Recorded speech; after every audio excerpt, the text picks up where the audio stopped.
70,000 मराठा विद्यार्थ्यांची शिष्यवृत्ती अचानक बंद करण्यात आली। सारथीच्या निर्णयाला आता विद्यार्थ्यांनी तीव्र विरोध केला। मराठा महासंघाने या संदर्भात आंदोलनाचा इशारा देखील दिलेला आहे, कारण 70,000 मराठा विद्यार्थ्यांची शिष्यवृत्ती ही अचानक बंद करण्यात आली। सारथीच्या निर्णयाला विद्यार्थ्यांनी विरोध केला, तर मराठा महासंघाने आता या प्रश्नासंदर्भात आंदोलनाची भूमिका घेतली आहे। अचानकपणे शिष्यवृत्ती बंद करून या सारथीनं आणि सरकारनं शाहू महाराजांच्या विचारालाच तिलांजली दिलेली आहे। तर ही संस्था शाहू महाराजांच्या नावाने कार्यरत आहे।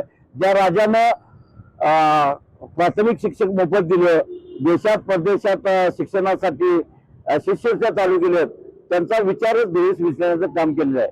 आणि सर्वसाधारणपणे 70,000 विद्यार्थ्यांचं यामध्ये नुकसान होणार आहे आणि युवा पिढीचं नुकसान होतं असं मला या ठिकाणी जाणवतंय। अचानकपणे शिष्यवृत्ती बंद करून या सारथीनं आणि सरकारनं शाहू महाराजांच्या विचारालाच तिलांजली दिलेली आहे।